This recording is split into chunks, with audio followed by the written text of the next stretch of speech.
So yo, what up mga kamaster, good evening sa lahat. And for today's video is isi-share ko lang yung success setups ko dito sa buy. So ito pala sa selling area ko is hindi ko na lang to kinlose, sinet ko lang yung trail stop. Tapos either i-hit na tong SL na to, still profit pa din. So nakapag close na din ako sa area na to ng ibang position, tapos na take profit ko na din yung iba, tapos iniwan ko yung ibang entries ko for hold.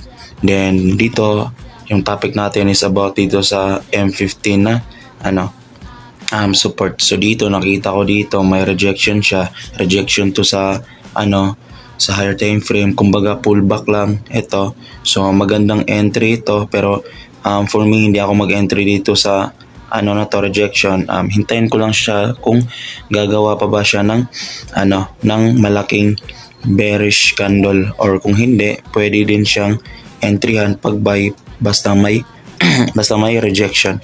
So dito nakita ko lang sa M15, for me this area is ito yung shoulder niya, medyo malayo lang, pero pag i-plot natin ng nito, support niya is mako-consider din natin. Ito yung shoulder niya, ito yung head, tapos ito yung bagong shoulder. Tapos nag-pump siya dito, nag-bouncing. In this area is resistant siya, may base siya dito, nag-breakout. In the future, ginawa siyang support. So dito na ako nakapag-entry. So nag-take profit na din ako. I-try ko to i-hold sakali may FOMC pa naman mamaya, depende kung anong gagawin ni price mamayang madaling araw, I guess 3 AM maybe.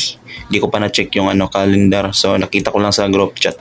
So dito, ito lang yung scenario ko na i-share. Although may QM tayo dito, ito yung QM niya scenario. Ito shoulder, head, tapos ito yung shoulder. So dito hindi ako nag-entry bandang dito. Hinintay ko na itong area na to is mabasag siya.